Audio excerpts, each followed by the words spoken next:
a Mmh. fait un truc extraordinaire, hein. On a sauvé 173 passagers et il n'y en a pas un qui est blessé. J'en prends 4 dans le bras, j'en prends 2 dans mon gilet pare-balles. Et puis la dernière que je prends, je la prends dans la joue. Cette grenade, là, cette fameuse grenade, roulait à côté de moi. Pour moi, c'était plutôt la Tour Eiffel. C'est ce qui était dit en plus après. Mmh. Ils voulaient faire exploser l'avion sur Paris, quoi. Bonjour, je m'appelle Thierry Pragnot. Je suis un ancien du GIGN et je vais vous raconter une partie de mon histoire.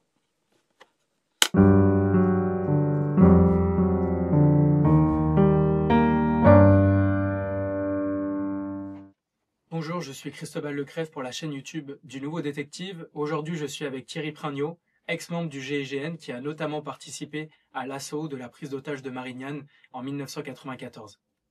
Bonjour Thierry Pragnot, merci d'avoir accepté cette interview. Merci à vous. Bon, alors pour commencer, est-ce que déjà vous pouvez nous faire un petit récapitulatif pour comprendre votre parcours? Est-ce que vous pouvez revenir sur votre passé? D'où venez-vous? Avez-vous fait des études? Étiez-vous même sportif étant jeune? Alors moi, j'étais pas du tout sportif. J'étais pas du tout prévu à rentrer en gendarmerie. J'étais à l'origine jeune mécanicien qui avait les mains dans le cambouis à 14 ans. Et à l'issue de mes 3 ans d'apprentissage, je me suis rendu compte que c'était pas du tout ce qui me correspondait. Et mon papa, qui était très midi, sans être midi, m'a dit: «Mais pourquoi tu rentrerais pas en gendarmerie?» J'étais motard. Bah, je dis: «Oui, pourquoi pas?» Donc j'ai fait les tests gendarmerie qui étaient un peu plus faciles que maintenant à l'époque, que j'ai réussi à l'école de Charenton à Maison-Alfort. Et puis c'est parti, vogue la galère pour 3 ans à la garde républicaine et puis ensuite 19 ans au GIGN. Mais alors, vous venez pardon, de Poitiers, donc ça veut dire que les tests sont à Maison-Alfort, vous faites le déplacement, ça dure une journée ces tests, comment ça se passe? Vous vous installez en Alors, région parisienne? alors, les tests gendarmerie à l'époque c'était très simple, on allait à la brigade du coin, ils nous faisaient faire une rédaction, une dissertation sur un sujet qu'ils choisissaient, ils corrigeaient pour voir un petit peu où on en était au niveau scolaire, et puis c'était beaucoup plus simple que maintenant, quand il n'y avait pas besoin du bac, il n'y avait pas besoin de tout ça, quoi. Il y avait Donc une fois des... que j'ai Ouais. réussi les tests à la brigade locale, j'ai été envoyé à l'école de gendarmerie qui n'existe plus d'ailleurs, à Maison-Alfort, c'est le fort de Charenton. Il y avait une compagnie d'élèves gendarmes là-bas. Et à l'issue de cette formation d'élèves gendarmes, il y avait 30% de l'effectif de l'école des jeunes gendarmes qui était reversé directement à la garde républicaine. Ce qui fait que, en rentrant moi à l'école, on m'a dit: «Toi, t'es grand, t'iras à la garde». Alors je savais que, même avant d'avoir commencé l'école gendarmerie, je savais que j'irais à la garde républicaine. Ouais, c'était pas mal d'ailleurs, parce que j'ai passé d'excellents moments pendant 3 ans.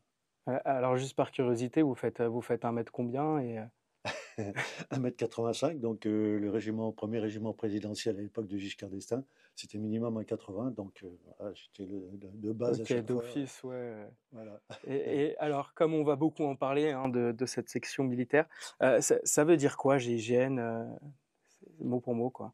GIGN, groupe d'intervention de la gendarmerie nationale. D'accord. Et vous dites que c'était pas une vocation de rejoindre déjà, enfin de devenir militaire. Qu'est-ce qui vous a donné envie d'intégrer le GIGN? Alors, le GIGN n'existait pas à l'époque.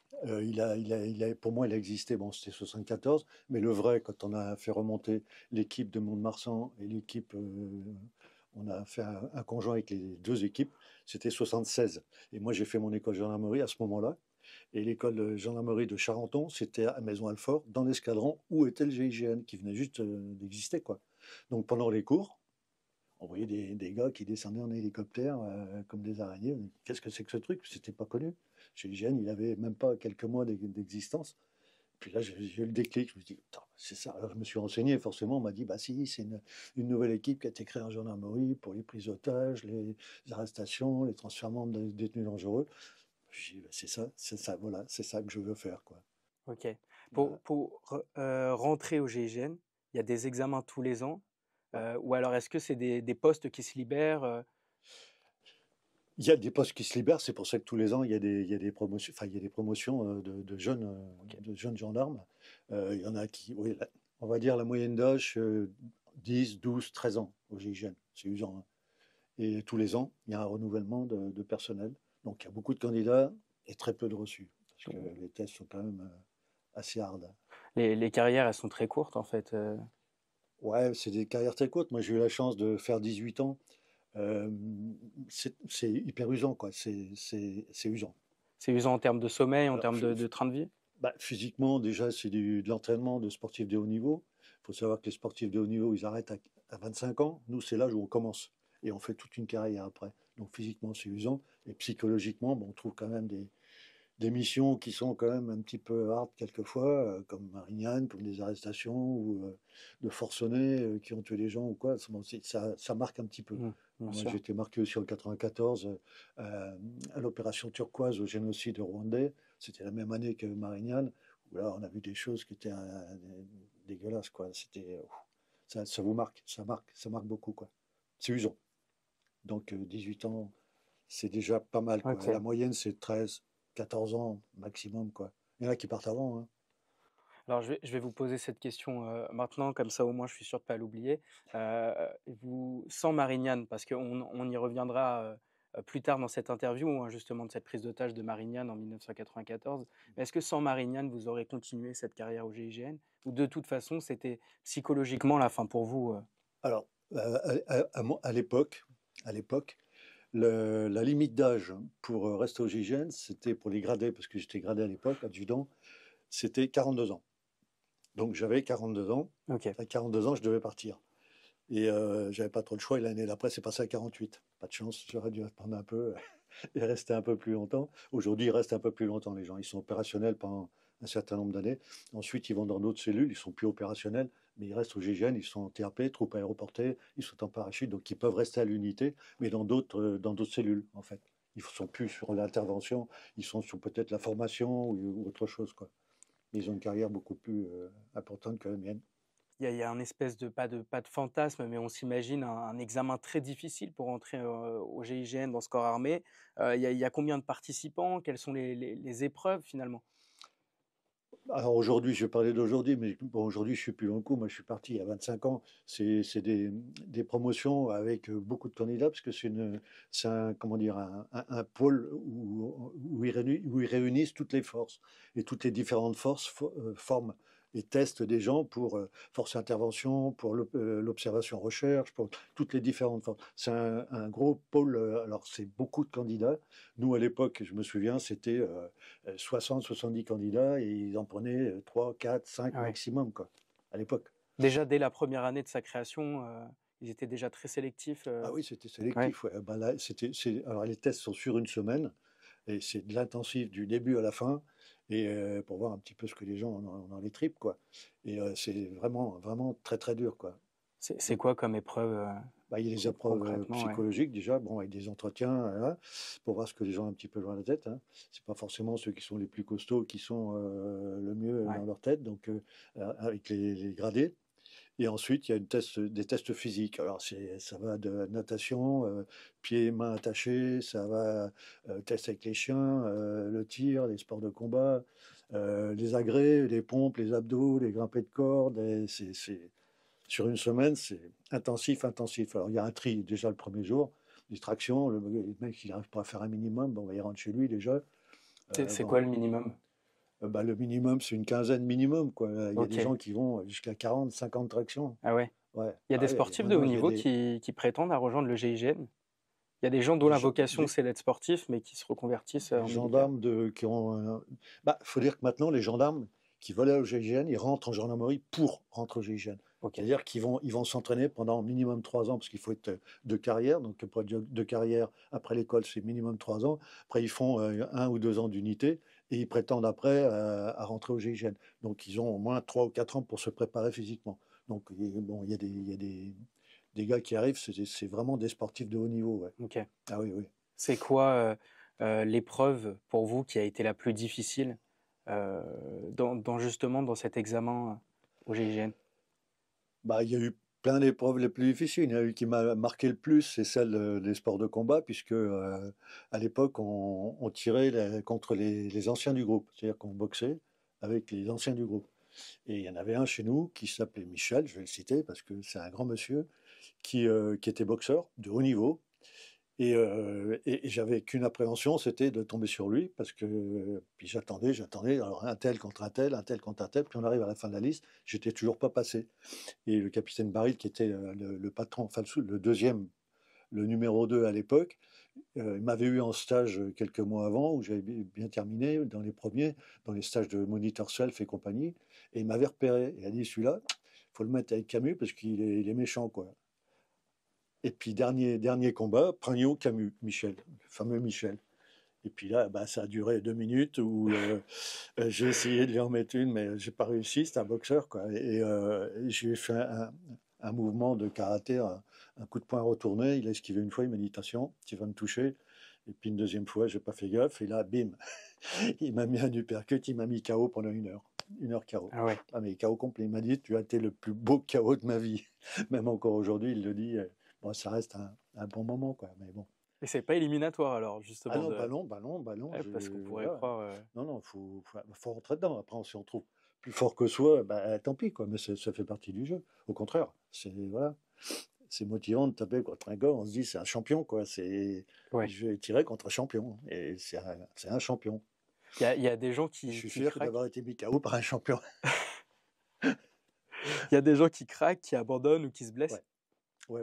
C'est régulier, c'est Ouais. même à la fin comme au début. Au milieu, pendant le pressage, parce qu'il y a une semaine de test, et puis il y a déçu ceux qui sont pris pour le prestage de 2 mois et demi. Il y en a très peu, hein.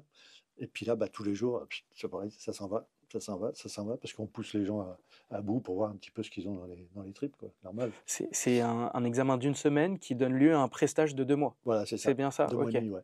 Ok. Et le prestage de 2 mois et demi, il est plus compliqué que cet examen d'1 semaine.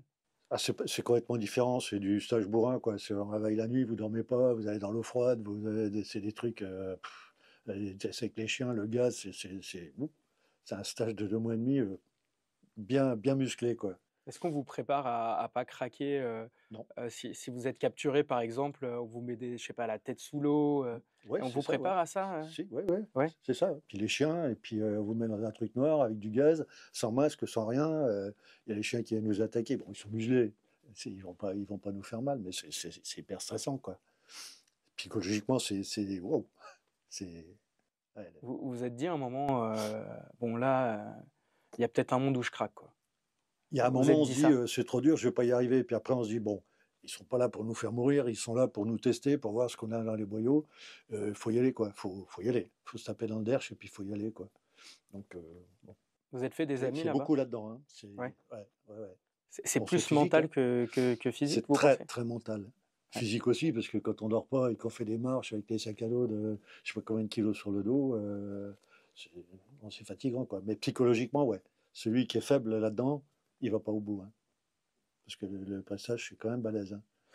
Vous avez vu des vraies blessures pendant les camps d'entraînement, des choses comme Des ça? vraies blessures? Ouais. Non, des petites blessures, Mm.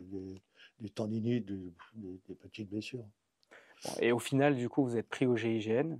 Ouais. Déjà, il y a que 3-4 personnes sur 80 participants qui À sont notre prises. époque, oui, ça a Ouais. monté. Notre promotion, on était 7, dont 2 qui avaient été agréés et classés de l'année d'avant.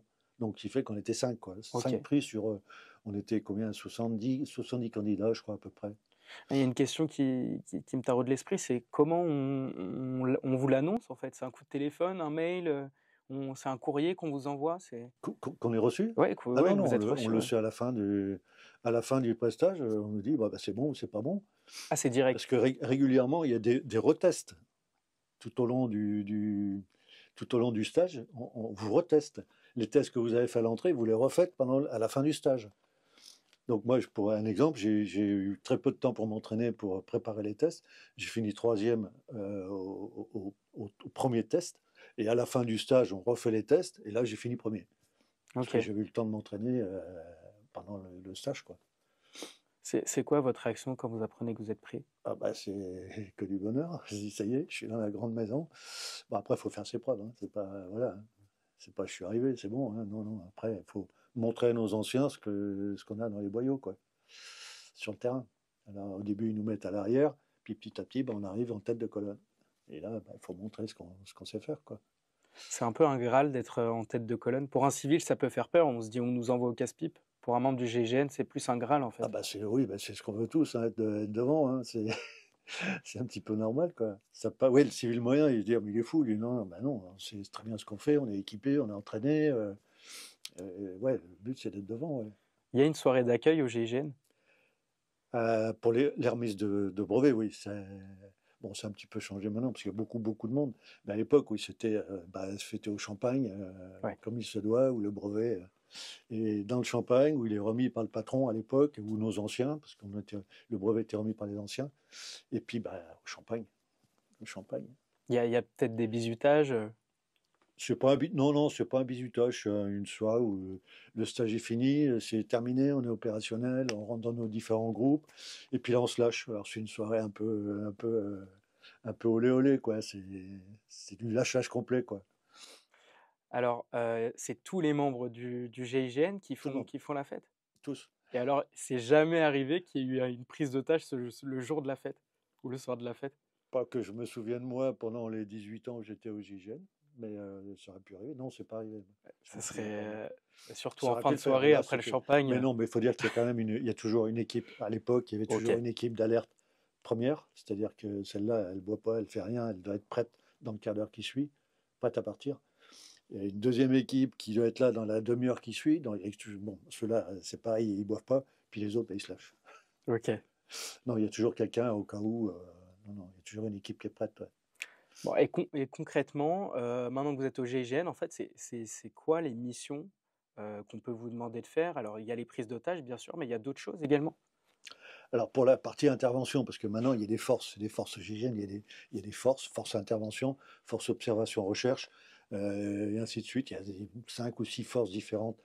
La force intervention, c'est ce qu'on faisait nous à l'époque, c'était toujours ça, c'est les prises d'otages, c'est le transfèrement de détenus dangereux, les arrestations domiciliaires de détenus, hein, les forcenés, les prises d'otages, et ainsi de suite, quoi. Ça n'a pas changé, hein. Alors, le troisième, c'est quoi les arrestations de? Domiciliaire. C'est qu'est-ce À 6 que heures du matin, on va casser la porte ah, et on arrête les domiciliaire, OK. personnes un peu. On nous appelle nous parce que souvent c'est des gens que le gendarme moyen ne peut pas arrêter. Ils n'ont pas les moyens, ils n'ont pas l'entraînement, ils ont pas voilà. Donc on appelle le GIGN. Vous partez rapidement en mission? Ou il y a quand même un temps d'observation, Si c'est en arrestation domiciliaire, donc c'est préparé à l'avance avec les sections de recherche souvent ou les brigades de recherche. Il y a des briefings avec les opérateurs locaux qui nous montrent des diapositives, il y a des reconnaissances, des plans, des machins. Il y a un schéma tactique qui est mis en place.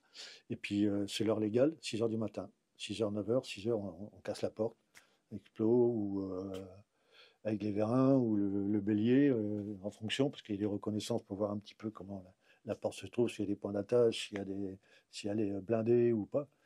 Et puis là, on casse, on rentre, et là, oups, ça va vite et ça fait peur. vous pouvez dire, je sais pas si vous êtes autorisé à le dire, mais, le plus gros, le plus grand trafiquant ou criminel que vous avez arrêté comme ça en arrestation domiciliaire ou il y a peut-être Bah, pas de tous grands ceux noms, qu'on a ouais. arrêtés, c'était tous des gros bonnets. Après, Ouais. le plus gros, le patron de la French Connection en Ardèche, peut-être, mais encore, il n'était pas trop méchant. Euh, non, en général, ceux qu'on arrête, c'est pas des petits, quoi. Ouais. Ouais. Si on nous appelle nous, c'est que c'est pas des petits. C'est quoi la journée type d'un gendarme du GIGN? Parce qu'il y a pas des prises d'otages tous les jours, fort heureusement. Le GIGN bouge de plus en plus, hein, parce que on voit aujourd'hui avec l'actualité que voilà, ça bouge énormément. Alors, en général, il y a, comme je l'ai dit tout à l'heure, il y a 3 équipes. Il y a la première alerte, deuxième alerte, troisième alerte. Première alerte doit être prête tout de suite, dans le quart d'heure qui suit, chargé, matériel chargé dans les véhicules. Dans la foulée, prend la suite de la première alerte, la deuxième alerte qui doit être, elle est là dans la demi-heure qui suit. Pareil, la même chose. Chargé, véhicule chargé, matériel chargé. Et la troisième équipe qui est disponible, on appelle, c'est-à-dire qu'elle fait son entraînement perso, elle fait ses petits soins en parachute, elle fait. Voilà, celle-là est disponible. Mais on peut la rappeler également s'il y a besoin, comme un Marignan, de rappeler beaucoup de personnel. Donc la troisième alerte, on la récupère aussi. Voilà. Donc quand on est en alerte, on n'est pas à l'entraînement, on est prêt à intervenir. Ah si, on a l'entraînement, Ah mais oui. dans la caserne, Ah OK, avec d'accord. le bip, maintenant c'est le téléphone, avant c'était des bips, et puis les gens restaient dans un rayon très court, parce qu'il fallait être prêt dans les 10, 15 minutes, quoi, maxi, tout prêt, hein. Matériel, équipement, tout prêt en 10 minutes, prêt à Fait partir. combien de kilos, l'équipement? Ça dépend ce qu'on emmène. Ça dépend de la place dans le dispositif, ça dépend de la place dans la colonne d'assaut. Ça peut être minimum déjà le gilet pare-balles, le casque, plus le matériel, 15-20 kilos déjà. Et vous avez C'est pas mal. votre Sans le bouclier, sans... ouais, vous avez votre gilet pare-balles personnalisé, Oui. et qui est enfin à votre nom, quoi. À notre époque, on n'avait pas un casque pour tout le monde. On était des dinosaures. Hein. On fabriquait le GIGN. Il est plus Ok. ancien que moi. Moi, j'ai le brevet 60. Ceux d'avant, on traçait le chemin. Puis nous, on a suivi derrière. Il n'y avait pas un casque pour tout le monde. Il n'y avait pas un gilet pare-balles pour tout le monde. C'est-à-dire qu'il y avait une caisse d'alerte, il y avait un gilet. Tiens, toi, tu prends le gilet. Souvent, on le refusait, quoi. Alors, on se faisait engueuler par le patron, forcément. Un casque, des casques avec des pauvres visières tout rayées. Il y en avait un, mais pas pour tout le monde. Là, non. Chacun a son matos. Il en prend soin. Il a son casque, son gilet, sa chasuble, le gilet pare-balles. Enfin, il a son équipement propre, son armement propre qu'il a, lui, pendant toute sa carrière. Vous vous souvenez de votre première mission Oh en oui. tant que membre? Là, on ne peut pas l'oublier. Ah ouais? Ouais. C'était Desvillers, dans les Vosges. C'était un vieux harki qui était tout seul chez lui et qui avait refusé de payer une facture d'électricité. Bah, il y en avait pour 500 balles, à l'époque c'était francs, et il ne voulait pas le payer. Et puis il voulait faire sa petite guéguerre et puis en finir. Voilà, il n'avait pas de copains, pas d'amis. Alors il a commencé à tuer son voisin qui cueillait les pommes dans le jardin. Après, il a tué une autre personne qui se promenait. Après, il a tiré sur les employés de l'EDF, GDF qui venaient lui couper l'électricité. Donc là, ça partait très très mal, quoi. Et puis, cette histoire a duré. Alors moi, j'ai été désigné comme tireur parce que dans l'avion qui nous emmenait sur place, c'était le capitaine Baril à l'époque qui commandait le dispositif et qui avait demandé dans l'avion. C'était un vieux 262, un vieil avion, enfin bon, de l'époque, et qui avait dit, bon, qui a fait le meilleur tir aujourd'hui au fusil? Et puis tous les copains m'ont désigné, parce que j'étais très bon tireur au fusil. Puis je me suis retrouvé malgré moi, tireur au fusil pour neutraliser le type, quoi. Puis ça a duré. Moi, je suis resté 17 heures derrière ma lunette. Bon, je fais court, hein. Le gars, on l'a gazé, ça lui a rien fait du tout. Les poumons étaient saturés à 75%, on l'a su après avec l'Institut médico-légal. Il n'a pas touché, il s'était fabriqué un gilet pare-balles, il avait 3-4 par-dessus sur lui. Enfin bon, c'était puis un tout petit bonhomme, il voulait en finir, il voulait faire sa guerre. Voilà. Et puis au petit matin, je me souviens à l'époque, on avait des radios, des Mix 330, c'était Motorola, et qui n'avaient pas de discréteur. C'est-à-dire que quand on parlait, celui à qui on parlait, tout le monde entendait ce qu'on racontait, quoi. Ok. Voilà. Donc à un moment, il y a Baril qui dit à deux potes à moi de mon groupe, Michel et puis Jean-François, qui avaient réussi à rentrer dans une partie de la maison. Moi, j'étais juste en face, en tir fichant à 90 mètres, noir complet, et j'avais une fenêtre de tir de quelques millimètres au-dessus de la porte et de la voiture qui était dans le garage. Et Baril dit, Jean-François et Michel, vous rentrez dans la pièce suivante. Il y a un grand couloir, ils étaient dans la première pièce, ils devaient passer à la deuxième pièce. Le tireur, il était en face. Mais moi, personne ne le voyait. On voyait à chaque fois qu'il tirait, on voyait des gerbes de feu, mais on n'arrivait pas à voir où il était. Alors, on envoie les chiens, ils envoient les chiens, ils nous tuent nos deux chiens. Voilà. Ils sont venus mourir au pied de leur maître chien.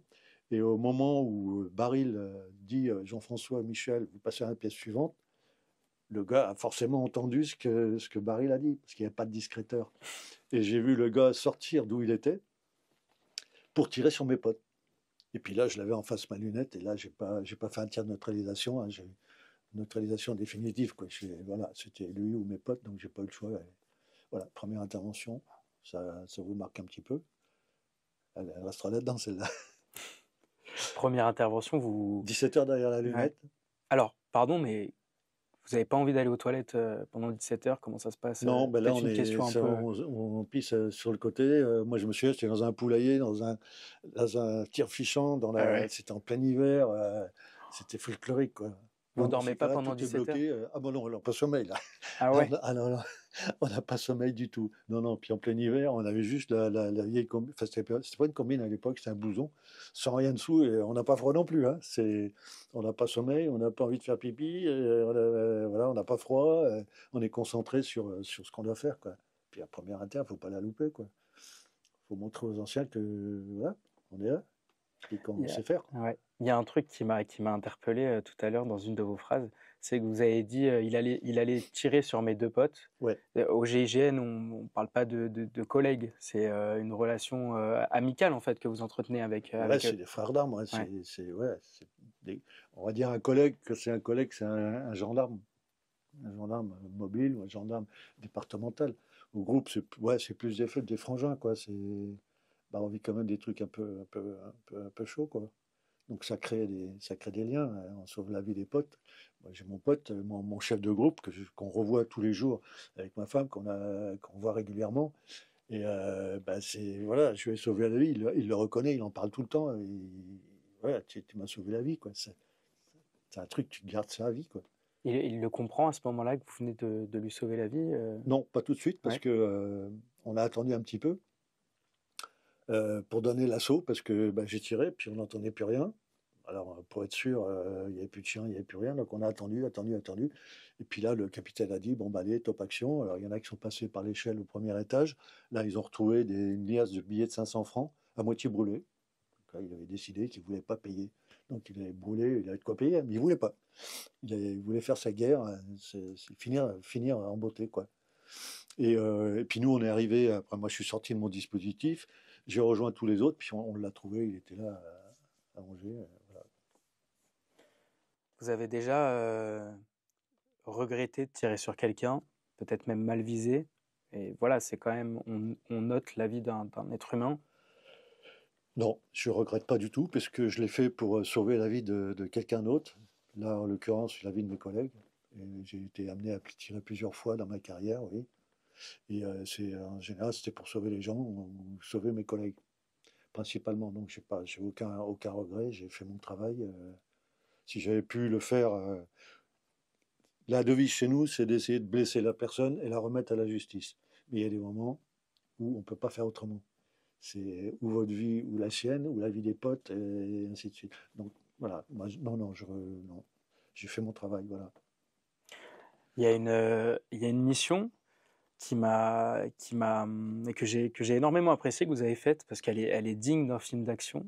C'est à Pontoise, les gens du voyage de Pontoise. Oups, Ouais. voilà, Cette voilà. mission, elle est incroyable. Et j'aimerais beaucoup que vous nous la racontiez.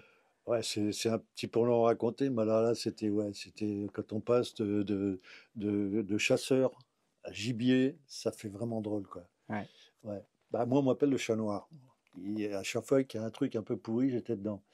Et là, on était parti sur ouais, des gens du voyage, là, des manouches qui voulaient faire la loi vers Cergy-Pontoise, là, et ils tiraient sur tout ce qu'il y avait un képi à l'époque. Bah, c'était les fighters, les gendarmes, les pompiers. Voilà, non, C'était en ils quelle voulaient année faire ça? la Parce loi. que... C'était les années 89, 90, je ne sais plus exactement. Ok. Et on était parti, alors on était 30 équipages avec deux gars du groupe et un gars derrière, c'était un gendarme départemental qui était censé connaître la circonscription, censé, parce qu'après, on va voir qu'on on a failli se faire avoir. Et on fait le briefing avec le commandant de groupement, commandant de compagnie, enfin le gros, voilà. Et on part, on est désigné avec nos différents collègues de la GD là, pour aller reconnaître. On a chacun un dispositif. Et nous, on devait. Alors, heureusement, il n'y a pas beaucoup de circulation sur une 4 voies. Je me souviens plus qu'il y avait à Cergy-Pontoise 2 fois 2 voies. Et puis on part tranquillement. On avait la description des Gugus là.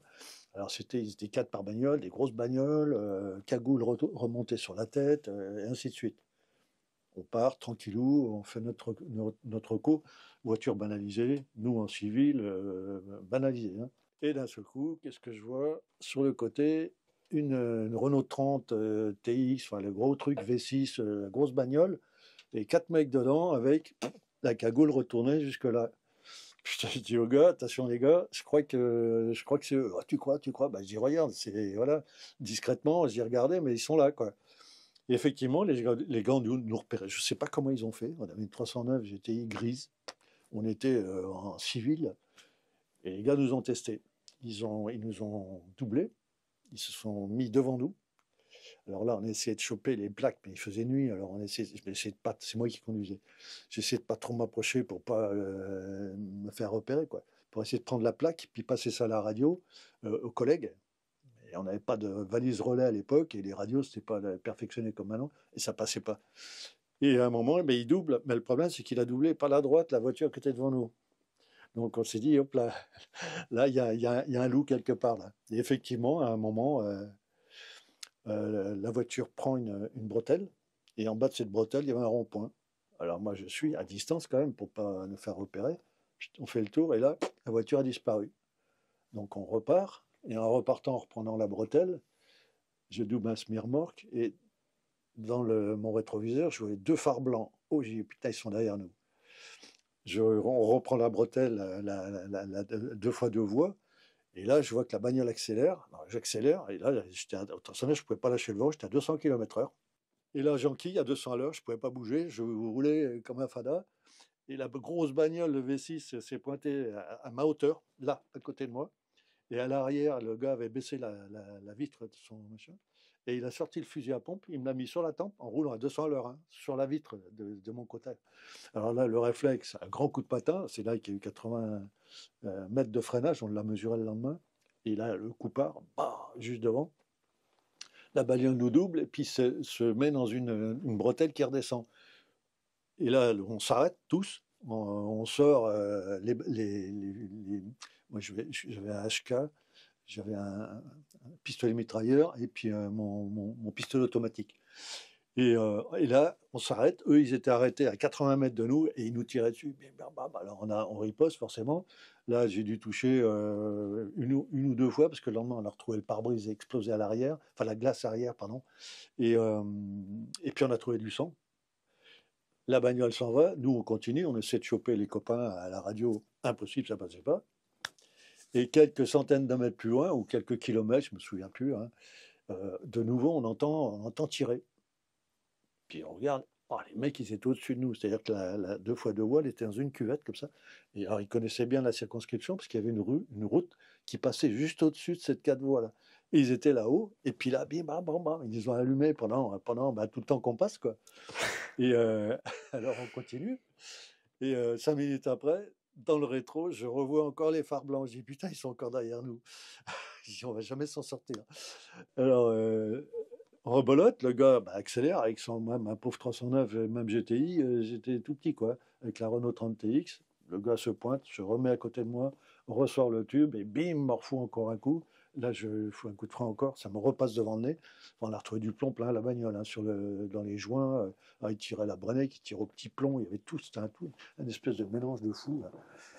Et puis là, je dis au gendarme départemental qui était derrière nous, il faut absolument que tu nous trouves un endroit où on puisse se planquer et essayer d'appeler les potes qui viennent nous aider, quoi, parce que là, on va jamais s'en sortir. Quoi. Lui, il doit être terrorisé, là, ce Ah gendarme. non, mais le GD qui était derrière, il était derrière, je le voyais pas dans le rétro. Hein. Il n'a même pas tiré une seule fois, il est resté caché, et puis il a demandé sa mutation dans la foulée. Bah oui, il devait être a mort trop de de trouille, sa ouais. vie, quoi. C'était chaud quand même. Hein. Et il me dit, bah oui, là, plus loin, il y a un Leroy Merlin, machin. Oh, il nous emmène dans un truc tout pourri. Une bretelle qui descend, un magasin Leroy Merlin, et une sortie. Une entrée, une sortie. Vous ne pouvez pas aller ailleurs. Et puis nous, on se met là-dedans. Alors, il y avait, je me souviens, 1 ou 2 bagnoles qui étaient garées, c'était de nuit. Hein. Il y avait un camion Ben, je me souviens. Et puis on s'arrête là, le long des véhicules qui étaient là. Il n'y avait personne, c'était de nuit. Hein. Alors je dis au criquet, je le prends, je le jette sous le camion, je dis toi tu te mets là, tu bouges pas de là. Et puis je regraille mes armes, on regraille nos armes. Puis j'avais un pressentiment, je dis non attends, le mec là, ils vont pas nous laisser comme ça. Ils nous ont tiré dessus, on leur a tiré dessus, ils vont pas nous laisser. Je connais les manouches, effectivement. Je regarde machinalement sur la gauche, et là qu'est-ce que je vois, la Renault 30 tout phare éteint, sur la bande d'arrêt d'urgence qui roulait au pas, avec le mec sorti toujours à l'arrière droit, avec son fusil, puis ils nous cherchaient, puis à un moment, ils ont repéré la 309 grise, puis là, bim, au-dessus de nous, là, alors c'était reparti, quoi. Alors moi, je tire sur le gars qui me tirait dessus, au coup par coup, Et j'entendais un bruit métallique à chaque coup que je tirais. Je tirais une dizaine de cartouches au coup par coup. Et je me suis rendu compte que le lendemain, les impacts étaient groupés comme ça, à la hauteur de la portière du gars qui me tirait dessus, mais dans la, comment ça s'appelle, les trucs métalliques qu'il y a le long Des barrières, là? les barrières en ferraille là, qu'il y a Ouais, le ouais, long ouais, des sur les autoroutes, là, les autoroutes, ouais. grosses trucs en tôle là. Ouais, ouais. Et puis ça avait tapé là-dedans. Donc le gars il me tirait dessus, je Ah dis ouais. mais il tombe pas, j'ai dit, comment ça se fait quoi. Et puis le gars commence à partir, là je leur en ai mis une ou deux autres quand ils foutaient le camp. Et là on réussit quand même à rejoindre nos potes par radio. Puis là les gars ils s'étaient barrés. Et puis on les a pas retrouvés. Le lendemain, le colonel qui rigolait, quand il a vu la bagnole, il rigolait beaucoup moins, parce qu'on était truffés de plomb. Hein. Et puis le lendemain, reconstitution, là, il a bien vu que, voilà, quoi, 80 mètres de freinage, les glaces explosaient, du sang par terre. Et la dernière fois qu'on les a vus, où je leur ai tiré dessus, qu'ils étaient au-dessus de nous, il n'y avait plus que deux personnes dans la bagnole, le chauffeur et le mec à l'arrière avec son fusil. Donc il y a un Donc gars les qui deux était. autres, Ouais. on ne sait pas, souvent de fois, Il n'y a pas eu de corps retrouvé. Ces non. mecs-là, ils n'ont pas été retrouvés. Non, ils font brûler les voitures, ils brûlent les corps, ils les enterrent. Non, c'est les gens du voyage. Hein, on a su que par la suite, pour se venger, ils avaient tiré sur un couple de personnes âgées qui avaient la même voiture que nous. Voilà. La 309 GTI grise, avec les Ouais, petites mais bandes sur le côté et tout, et ils ont tiré sur les personnes âgées. Ouais. c'est un Pour se film. venger, parce Il qu'ils leur est pensaient que rien c'était nous. arrivé? Je crois qu'ils les ont tués en plus. Ah ouais, bon. Ouais. Enfin bon, Aïe. ça c'est voilà. Alors après, dans le camp, on trouve des blessés. Oui, oui, mais non, je me suis blessé, machin. Ils racontent des conneries, quoi. Voilà. Et aujourd'hui encore, j'en rêve parce que on n'a pas pu les arrêter, quoi. Quand on fait une inter et qu'on arrête, bon, c'est bon, on a arrêté, hormis la justice. Là, on s'est fait tirer dessus comme des lapins. Et bon, on a riposté, hein, mais il n'y a rien au bout, quoi. Il n'y a pas d'arrestation, il y a que dalle, quoi. Donc c'est, je les ai un petit peu là depuis des années déjà. Et j'y pense toujours. Hein. Et à l'époque, ça a été médiatisé, cette affaire? Je crois pas, non. Parce Non, non. qu'aujourd'hui, il se passe un truc comme ça. On tire sur des membres du GIGN, on les chasse. Enfin, c'est Là, ça qui est on hallucinant, était quoi. chassés, quoi. Bon, on a riposté, mais les mecs, ils avaient des grosses bagnoles, ils étaient plus forts que nous. Là.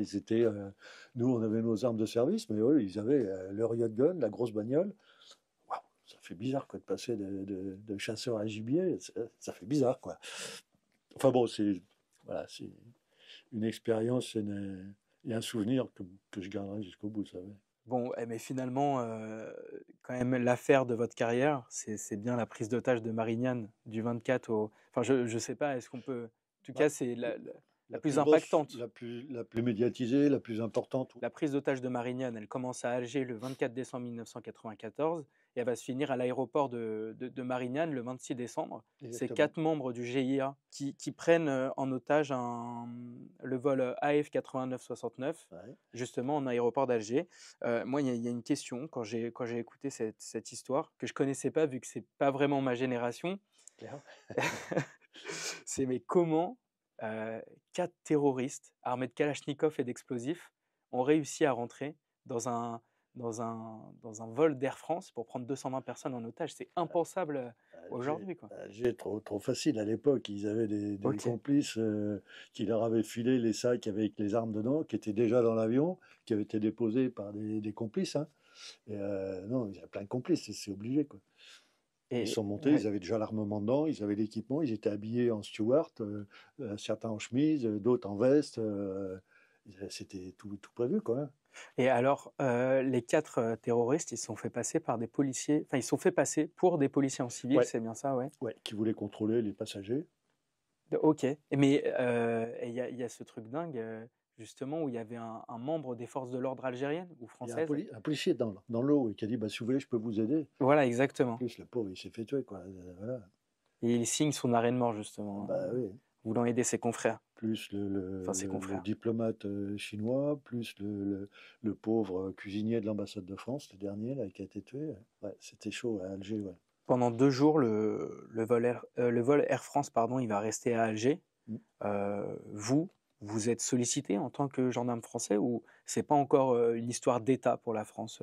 Alors, comment ça se passe? Il y a le raid qui avait été prévenu et qui voulait pas faire le truc parce que c'était trop pointu pour eux. Donc c'est nous qui avons été requis. Il y a la première équipe d'alerte, tout ça qui a été mis en route et qui est partie sur Palma de Majorque. en attendant pour intervenir sur Alger. Là, c'était hors de question d'intervenir sur Alger. Le président n'a pas voulu. Il voulait faire intervenir ces forces spéciales, les ninjas, les forces spéciales algériennes. Heureusement qu'ils ne l'ont pas fait d'ailleurs. Ils sont bien formés ou pas, les ninjas? Pardon? À l'époque, les ninjas, c'est l'équivalent du GIGN algérien? Ouais, le GIGN algérien. Et du coup, vous êtes mobilisé à Palma de Alors, Majorque. non, il y a une partie, la première alerte, deuxième alerte, qui sont sur Palma de Majorque. Okay. Et il rappelle tous les autres. Comme j'ai dit tout à l'heure, les troisième alertes, ceux qui sont en congé, qui vont faire leur soin en parachute, qui vont chez le médecin, machin, tout ça, tout le monde est récupéré. Moi, j'étais en vacances, j'étais en Suisse. Et j'ai entendu à la radio, prise d'otage, machin. Bon, je me suis dit, comme d'habitude, avec la négo, ça va le faire, quoi. Et puis, non, premier mort, deuxième mort, troisième mort, j'ai dit, ah non, là, c'est pas bon du tout, là. Alors, je suis rentré, et puis en arrivant à Satori là-haut, je vais à la caserne, et je vois le gars qui était de permanence, là, Michel, et je lui dis, bon alors, il me dit, c'est chaud, prépare tes gars, prépare ton matos, ça risque de partir. Donc, j'ai récupéré 8 gars, non, 7, parce que le commandant qui était déjà sur place, lui, avec le matériel, et à minuit, on m'appelle, on me dit, bon, allez, tu prends ton matos, et vous allez à Villacoublay, le Transal, direction Marignane. Marseille-Marignane. Donc on est arrivés tous à Marignane, il devait être vers les 2h du matin à peu près, en même temps que le 89-69 a eu l'autorisation de décoller. Alors ça, c'est un truc de dingue. Ouais. C'est comment ça se fait? Qui a réussi à menacer le président Zerwald de le rendre responsable s'il y avait encore un mort. Et il a laissé l'avion décoller, en faisant croire que le pilote avait fait croire qu'il n'y avait pas assez de pétrole dedans, parce qu'ils avaient fait marcher tout l'avion le temps qu'il était sur le tarmac, il n'y avait plus de ravitaillement, il fallait refaire du pétrole, il fallait machin et tout.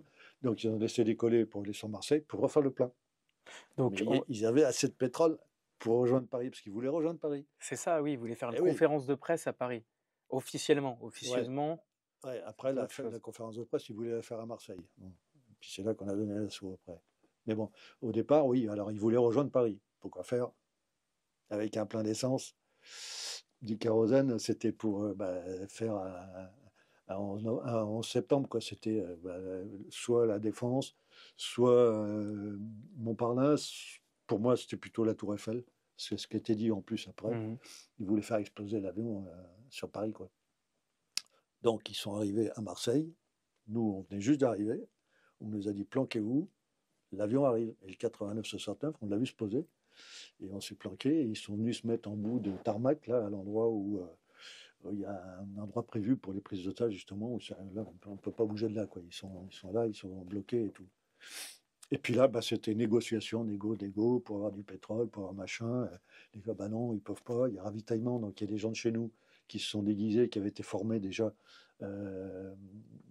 comme les gens de piste, quoi, les pilotes d'engins, et puis tout le personnel qui promène les trolleys pour le ravitaillement et tout ça, qui sont montés, qui ont été fouillés, ils n'avaient pas d'armes et tout, pour voir un petit peu ce qui se passait dedans, puis qui venaient nous rendre compte, nous après, les chefs de groupe, de ce qui se passait, où ils étaient, comment ils étaient habillés, ce qu'ils avaient comme armement, le peu qu'ils avaient vu, quoi.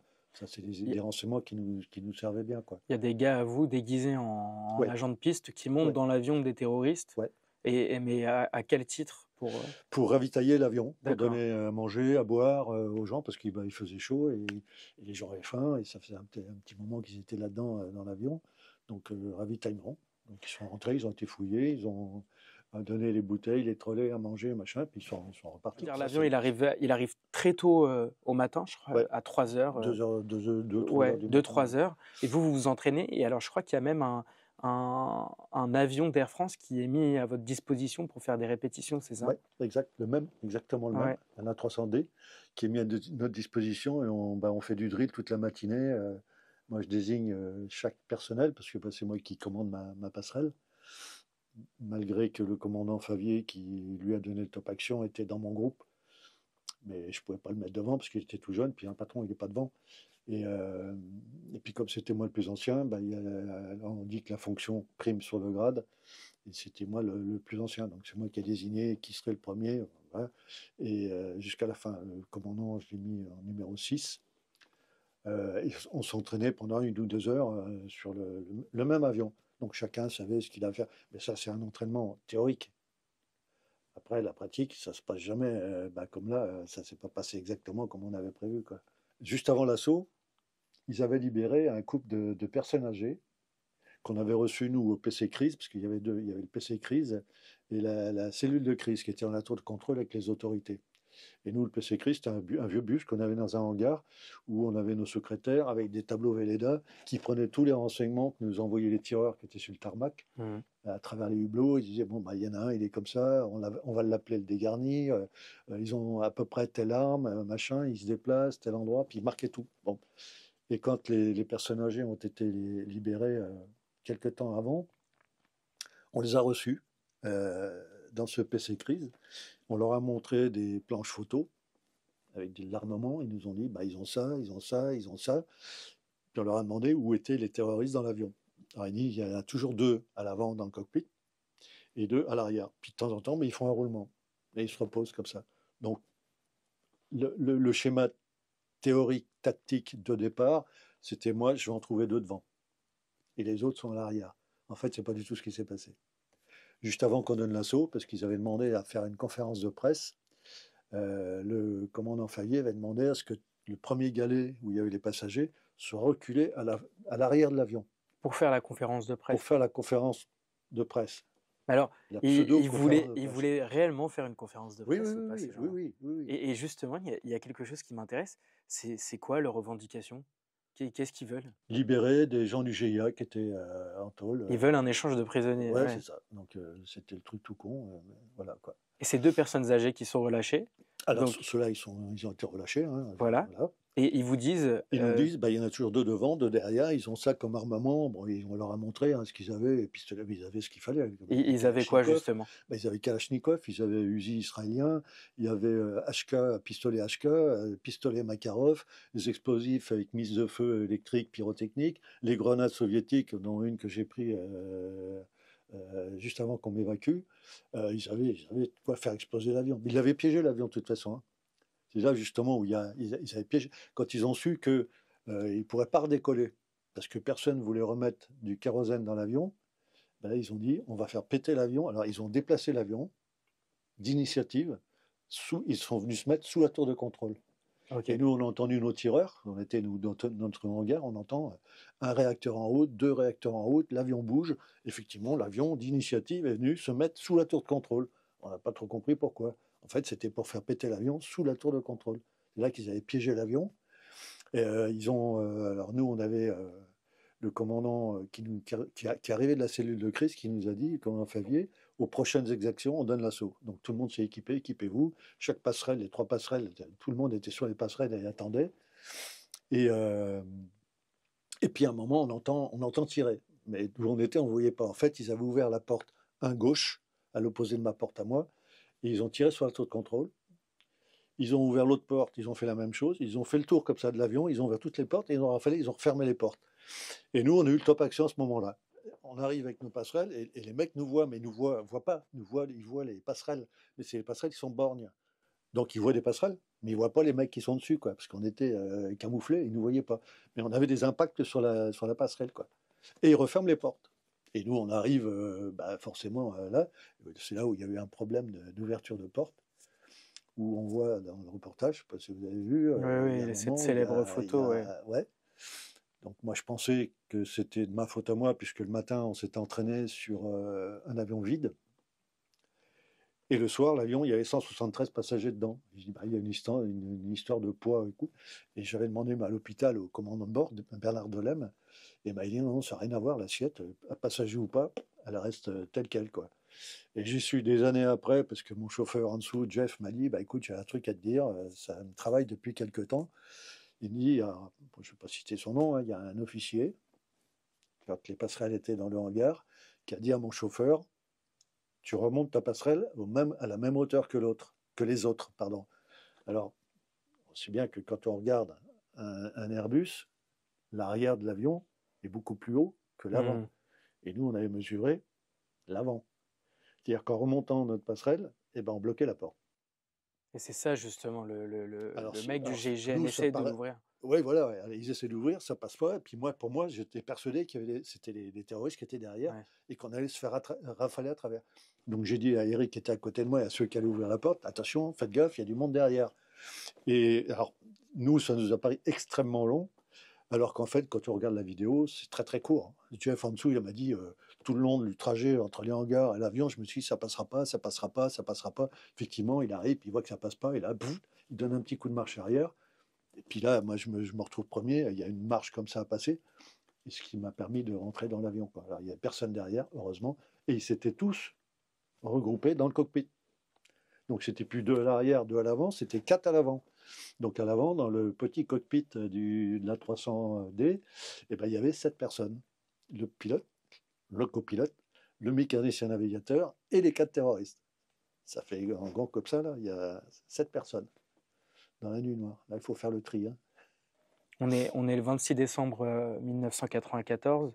L'assaut, il est à 17h12. Avant l'assaut, est-ce que vous vous dites, je veux dire, les minutes qui précèdent l'assaut, est-ce que vous vous dites, c'est peut-être mon dernier jour parmi les vivants?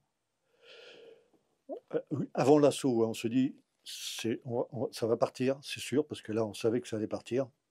On se dit, bon, bah là, c'est chaud, et ouais, on risque de laisser des plumes et de laisser peut-être des gens sur le tarmac.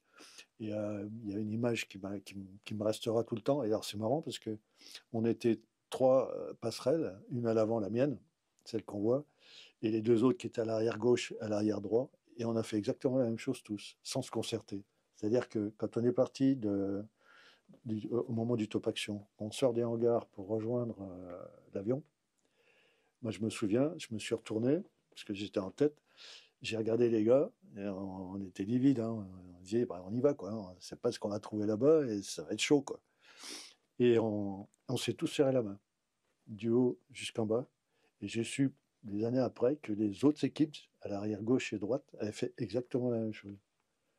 C'était une façon de se saluer les uns les autres entre frères d'armes, en se disant, bon, on y va, les gars. Et on verra ce que ça va donner, quoi. Dieu seul jugera qui doit rester, qui ne doit pas rester. Et on y est tous restés. Tout le monde vivant, les otages, les gendarmes, blessés mais vivants. Non, c'est la plus belle intervention du GIGN. Quand vous êtes sur la passerelle, vous l'avez dit à l'instant, vous serrez la main à vos frères d'armes. C'est peut-être aussi une forme de façon de dire presque adieu au cas où si ça se passe mal. Comment on gère la peur de la mort, qui est totalement naturelle, quand on doit faire preuve d'un sang-froid? Comment ça se passe? On tremble? Ça c'est avant. On a, comment on dit, le courage, c'est le juste milieu entre la peur et l'audace. On sait qu'on peut y rester, ça fait partie du truc, mais on est entraîné pour, on est équipé pour. Et ça c'est avant, ça, c'est juste avant l'assaut. Et au moment où on a le top action, tout ça, plouc, c'est fini. Après, c'est l'effet tunnel. Pst, on y va et on sait ce qu'on a à faire. On y va. Voilà. Ça, c'est l'avant-assaut, oui. Pendant l'assaut, on ne pense plus à rien. On pense qu'à ce qu'on doit faire et ce qu'on va trouver dans l'avion et comment on va réagir. Parce qu'il y a une action tactique préliminaire. Mais ça ne se passe jamais comme on prévoit. La preuve, c'est que moi, je pensais en trouver deux devant. Et en fait, j'en trouve quatre. Et comme ils avaient évacué tous les passagers de l'avant vers l'arrière, à l'avant, il n'y avait plus personne, quoi. Il y avait que moi. Okay. Et puis mon équipe et moi. Et ils ont évacué dans les premières secondes, toutes les deux équipes arrière ont évacué, ont percuté les toboggans et évacué les otages dans la foulée. C'était très rapide. On le voit d'ailleurs sur les vidéos, les gens qui sautent sur les toboggans, et puis les gars de l'escadron parachutistes en dessous, nos collègues, qui récupèrent les gens, qui les fouillent, qui les sécurisent et qui les mettent plus loin, quoi, en dessous de l'avion. Et moi, je me mets dans la tête d'un terroriste. À ce moment-là, je me dis, c'est là, ils arrivent, c'est la fin, quoi, pour nous. Ils sont en train de monter le dispositif pour lancer l'assaut. Il faut aller tuer des otages, quoi. Ils n'ont pas eu le temps, c'était trop rapide. C'était trop rapide, ouais. Ouais, c'était trop rapide. Le temps qu'ils ouvrent les portes, qu'ils rafalent, dès qu'ils ont rafalé, nous on a le top action, donc on est déjà sur les passerelles, on commence à partir, eux ils sont toujours dans l'avion, et c'est là où ils commencent à piéger l'avion et remonter après avoir fait la prière de la mort. Donc nous, nos passerelles, elles arrivent à ce moment-là, quoi. Donc ils n'ont pas eu le temps de nous voir. Ok. Ça a été trop rapide, c'est trop rapide, quoi. Et vous en avez parlé tout à l'heure, donc vous êtes sur votre passerelle, il est 17h12, c'est le début de l'assaut. Ouais. Il y a ce couac légendaire, justement avec la photo où il y a un membre du GIGN qui est déséquilibré entre la porte de l'avion et sa passerelle. Est-ce que ça, c'est, je ne vais pas dire prévu dans le plan, mais est-ce que ça déstabilise? Est-ce que ça fait partie, est-ce que ça fait sortir un petit peu de l'état d'esprit top action? Il y a un schéma tactique qui est établi. Et puis après, c'est en fonction de ce qu'on va trouver. Il faut réagir en fonction de ce qu'on va trouver. Il y a l'effet tunnel qu'il ne faut pas oublier non plus. Là, celui qu'on voit pendu, Pascal, il était chargé d'ouvrir avec Olivier la porte. Quand la passerelle a reculé, lui s'est retrouvé déstabilisé, la porte s'est ouverte et il s'est retrouvé pendu. Voilà. Et c'est au moment où le copilote, Jean-Paul, saute par la fenêtre. Et quand il saute, il s'écrase, il se fait mal d'ailleurs, parce que c'est quand même assez haut, il y a 7 mètres. Hein. Ouais. Et le copain qui est pendu saute à son tour de la passerelle pour récupérer Jean-Paul et le sécuriser. Voilà. Donc lui, normalement, il devait rentrer dans l'avion, mais c'était une autre option. Il a choisi d'aller chercher le copilote qui avait sauté, parce qu'on ne savait pas qui c'était. Comme ils étaient tous habillés pareil. Ah oui. Eh ben oui, il est habillé. Moi, le premier que je tire, il est en chemise blanche de steward.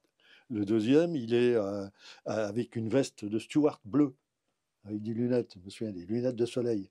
Et le troisième, il était également en chemise blanche de Alors, steward. Ils comment étaient vous tous savez, habillés pareil en steward. comment vous faites la distinction? Ça va très vite. C'est l'entraînement, le drill, voilà, on rentre, on photographie, puis on regarde. Moi, le premier que je rentre, bon, le copilote, j'avoue, le pilote, j'avoue, je ne l'ai pas vu. Quand je suis entré, je ne l'ai pas vu. Pourtant, c'est tout petit. Hein. Et le gars, il fait une tête de plus que moi. Hein. Bernard Delem, c'est un grand bonhomme, quoi. Et je rentre, et quand je rentre, je vois le premier avec une Uzi devant moi. Donc là, dégarni, en plus, j'ai la description du gars. Bon, lui, il ramasse tout de suite. J'entends tirer, je vois pas. Et l'autre, il est en bleu, mais il faisait noir dans l'avion, hein, 26 décembre. Ils avaient tout éteint, c'est juste éclairé par les verrières de la tour de contrôle. Donc il y a une lumière, c'est pas top, quoi.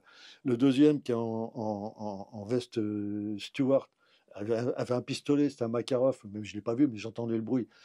Bon, il ramasse en deuxième, et le troisième, il a un pistolet, enfin un pistolet, on ne va pas détailler le pistolet que c'était, qui était juste en face de moi. Donc si on écoute les sons, on l'avait fait avec le commandant Poutot à l'époque, en baissant au ralenti et tout, on entend les différents sons.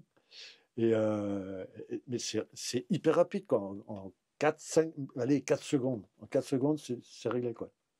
Puis après, il reste le dernier, que j'ai pas vu, qui était caché, mais je l'ai su des années après par le copilote qui m'a emmené dans un Airbus un jour. Il me dit, tiens, si tu veux, je t'emmène, parce que je lui ai raconté que ça me traumatisait. La nuit, j'arrivais mal à dormir parce que je ne me souviens pas avoir vu le quatrième, je ne l'ai pas vu, celui qui m'a tiré dessus.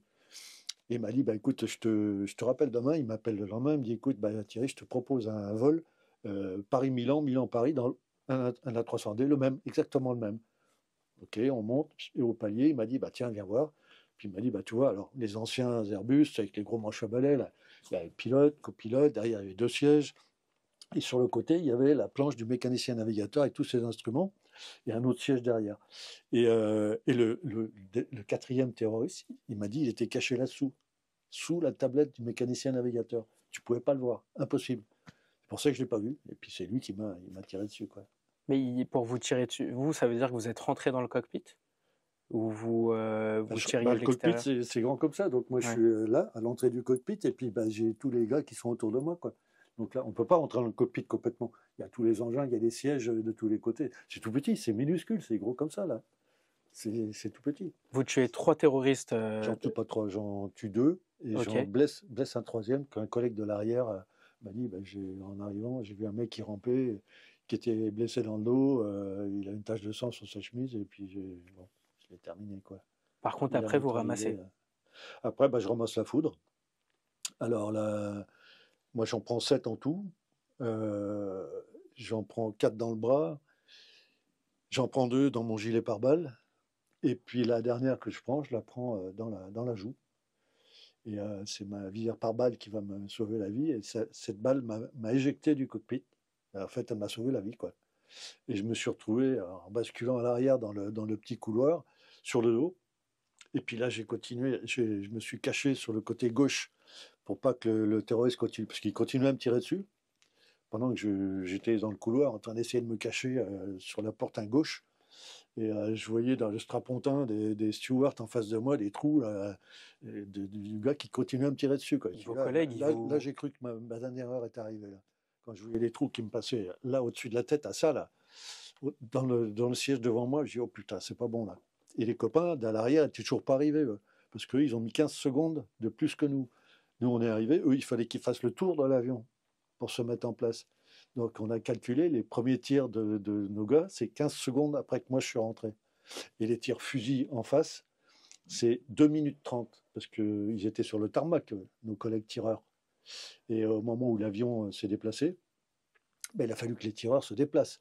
Donc, il a fallu aller les chercher sur le tarmac, ils étaient à 200-300 mètres dans la verte. Après, ils se sont mis en place sur les hangars. Il a fallu casser des cadenas pour qu'ils puissent se mettre sur les hangars en tir fichant 2 minutes 30 avant, au moment où je suis rentré, moi, juste après. Vous reprenez des balles quand vous êtes à terre? À terre, non, mais je prends une grenade, ouais. Il y a un collègue qui crie à un moment grenade. C'est juste avant les 12 minutes, parce que je suis resté 12 minutes avant qu'il y ait un collègue qui vienne me chercher. J'entends grenade, comme on fait tous les militaires quand on jette une grenade ou quand on entend une grenade, on gueule grenade pour prévenir les collègues à côté. Et puis j'entends cette grenade, cette fameuse grenade, rouler à côté de moi. Et en fait, on l'a vu après, elle m'a pété à 80 cm. Il y avait un trou de 20 cm dans l'avion. C'est une grenade soviétique avec des micro-éclats. Donc moi, je me retourne comme je peux parce que j'entends cette grenade et je dis là, c'est pas bon quoi. Et en me retournant, bam, la grenade elle pète. Et puis je prends alors c'est des micro-éclats, c'est une grenade soviétique, c'est des tout petits des morceaux de métal, c'est mortel à 100 mètres. Et puis là, je suis protégé par mon gilet pare-balles au niveau du dos. J'ai dû tomber dans les pommes un petit moment, ça m'a fait tellement mal. Et à un moment, je sens quelqu'un qui arrive et qui me chope par le cou derrière par ma combinaison. Là. Donc, je saurais des années après qui c'est, Pierrot, un pote que je remercie encore parce que voilà. Et il me tire, alors je l'aide comme je peux en poussant, je sortais plus mes jambes avec les éclats de grenade. Et il m'emmène jusqu'au toboggan à l'arrière de l'avion. Et là, à deux, avec Eric, un copain aussi, Jarky, ils me prennent tous les deux, ils me mettent sur le toboggan.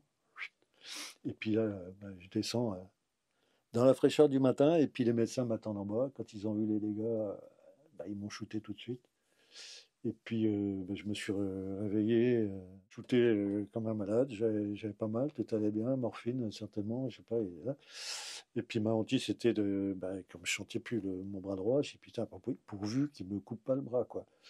Et quand je me suis réveillé, j'ai vu un gros pansement à droite, là, grosse pansement comme une Mae West jaune là.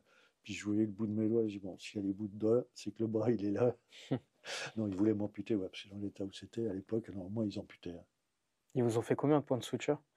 Oh, c'est pas des points de suture. Là, j'ai pris une balle là, ça m'a enlevé à peu près 10 cm de radius. Et puis là, j'avais un trou. Ouais. On pouvait mettre le point dedans. Donc, ils m'ont fait une graisse de chair, pas de la peau. Hein. Ils m'ont pris un bout de bidoche là, qu'ils ont greffé ici et ici. Et puis le reste, c'est resté comme ça. Ils ont mis en tension tous les petits bouts qu'on voit sur les photos. Là, c'est un puzzle. Hein. Et puis c'est resté comme ça pendant des mois. Ça se reconsolide. 19 interventions, 19 anesthésies générales, une maladie nosocomiale, un arrêt cardiaque, enfin la totale quoi. Mais bon, je suis encore là. Donc, voilà. C'est une question un peu délicate, mais comme ça m'est jamais arrivé, je me permets de vous la demander. Ça fait quoi de se prendre une balle, vous vous en souvenez ou pas? Ouais, ça fait très mal. Ouais. C'est quoi comme type de douleur? C'est pas comme dans les films où il en prend une, il en prend deux, il court toujours, et puis il a un revolver, il a des chargeurs de 5000 cartouches. Non, ça c'est pas un film, ça fait très mal. La première, je la prends, c'est comme si on prend un camion en pleine poire, quoi. Ah ouais. Les oreilles qui sifflent, et puis on peut plus bouger, quoi. On est anesthésié complet. Et alors la douleur s'en va parce que le corps secrète, il est bien fait, il secrète une hormone antidouleur, mais ça dure qu'un moment, quoi. Et où là, je sentais les balles arriver, mais elles me faisaient plus mal. L'adrénaline aussi, hein, de se voir mourir. mourir. Puis une hormone, je ne sais plus laquelle, ouais, c'est un antidouleur. En fait, le corps, il se met en sécurité. Donc, il n'y a plus de douleur. Par contre, ça ne dure pas longtemps, quoi. Parce que quand la grenade elle a pété, quelques secondes après, quelques minutes après, là, je l'ai senti, là. Tous les éclats de grenade, je les ai sentis. Hein. Ça m'a fait un mal terrible, quoi. C'est des bouts de métal comme ça, puis il y a partout, quoi. Là, ça fait mal. Ça m'a fait très, très mal, ouais. Ce moment-là où vous êtes à terre, vous vous voyez mourir, vous vous dites c'est fini pour moi. Quand la Qu'est-ce qui grenade, se passe en fait? bon, déjà oui, quand j'ai pris les balles et que je me suis retrouvé sur le dos, puis que je voyais les impacts sur le siège devant, j'ai dit putain, c'est pas bon, c'est pas bon. Puis les collègues qui arrivaient pas, j'ai dit mais quand est-ce qu'ils vont arriver, quoi? Ça paraissait long, 15 secondes, c'est pas long, mais pour moi c'était très très long, quoi. Ouais. Après cette grenade qui m'explose dans les fesses, j'ai dit ça va s'arrêter quand, quoi? Et puis quand j'ai senti quelqu'un qui me tirait, parce qu'il ne pouvait pas approcher, le quatrième, il continuait, au coup par coup toujours, hein, et il économisait ses cartouches, hein, C'est 1000 impacts en tout. ouais, les impacts de notre part et de leur part à eux, Ouais. enfin de celui qui restait, parce que l'Uzi n'a pas tiré, le Makarov il est tombé en panne, il était, il y a une cartouche qui était bloquée dans la, il n'y a que 8 cartouches dedans. Il en a tiré 3 sur moi, il m'a loupé. Et il y a une cartouche qui s'est bloquée dans la chambre, donc il ne tirait plus. Le, le, le, le pistolet HK qui avait le troisième, il n'a pas tiré non plus parce que j'ai le rapport des artificiers qui dit qu'il n'y a aucun étui de 9 par 19, c'est du 9 parabellum, et l'étui c'est du 9 mm par 19 de hauteur, et il n'y a aucun de ces étuis-là dans le cockpit. Donc le pistolet HK n'a pas tiré, le Makarov il a tiré 3 cartouches, il est tombé en rade, l'Uzi, les chargeurs étaient pleins, elle n'a pas tiré, la seule qui a tiré c'est la Kalachnikov, qui tirait au coup par coup. Donc le gars, il a dû tirer peut-être maximum depuis Alger une cinquantaine de cartouches. Pas tout le reste, c'est des tirs de chez nous, hein. De l'arrière, de l'avant, des tireurs à fusil. Il s'est aussi passé un truc rarissime, c'est il y a un de vos gars sur la vidéo qui monte la passerelle et il y a son arme qui lui explose à la figure. Ouais. Et en fait, il s'est pris une balle dans le canon de son. J'ai pas bien compris cette histoire, mais. Ouais. C'est un de mes détracteurs, hein, je le cite, hein. Voilà. Par contre, il a eu je vais être impoli peut-être, mais il a eu les couilles. C'est-à-dire qu'il est monté, lui, il est resté sur la passerelle. Il est rentré, il est ressorti, il est resté tout le long de l'assaut sur la passerelle. Et à un moment, effectivement, il est avec son P228, un pistolet automatique, hein, et le dernier terroriste sort et tire dans sa direction. Et le gars, c'est un truc extraordinaire qui ne peut pas arriver, hein. La balle, elle est rentrée dans la tige guide de son arme, dans l'axe de son arme. Et elle a fait exploser la cartouche qui était dans la chambre de son pistolet. Pour vulgariser, c'est dans cette la. boule de feu qu'on voit là. Ouais. On voit souvent les journalistes disent ouais, il s'est fait exploser la main, machin. Non, il a eu juste un petit bobo sur le bout du doigt, parce que le ponté a reculé, ça lui a fait une petite coupure sur l'index. Et la balle qui était dans le canon a explosé. Donc il est parti en arrière, il a fait un roulé-boulé, on le voit dans la vidéo. Il entraîne les potes qui étaient sur la passerelle aussi. Et puis quelques minutes plus tard, il remonte à l'assaut avec son manurin, son revolver. Bon, ben, lui, il n'est pas rentré, mais bon, voilà, il s'en prend une et il remonte, quoi. C'est bien. Voilà. Alors juste quand vous êtes à terre, vous cherchez une solution, vous cherchez à ramper, Non, je pouvais vous plus, voyez trouble, vous avez des acouphènes. non, je pouvais plus. Ouais, j'avais les oreilles qui sifflaient, que j'ai toujours d'ailleurs, parce que la grenade m'a pété très près et j'ai des acouphènes à vie maintenant. Là en ce moment, vous avez des Ah acouphènes. bah oui, tout le temps. Oui, c'est J'ai terrible. deux sons dans une oreille, un son dans l'autre, et puis bon, voilà, il n'y a rien à faire, hein. Il n'y a rien à faire. Vous réveillez à l'hôpital, donc pendant, j'imagine, le premier temps à l'hôpital, vous êtes shooté. Je suis J'imagine pour shooté, donc supporter la douleur. j'ai pas de douleur. Vous êtes soutenu? Ouais, au début, ouais. Et après? Après, je suis rapatrié, moi, à Bégin, à Paris. Et là, pareil, on nous met, avec tous les collègues blessés, mais qui sont partis petit à petit, en bout d'une aile, sécurisés par un escadron qui venait monter la garde et qui triait les gens à l'entrée, qui venaient nous voir, forcément. Donc c'était un protocole, hein, les généraux, les autorités, et même Alain Delon qui est venu nous voir, me voir. C'était du protocole, quoi. Donc on était entouré, on se sent bien, parce que dit, tiens, il y a des gens derrière, tout va bien.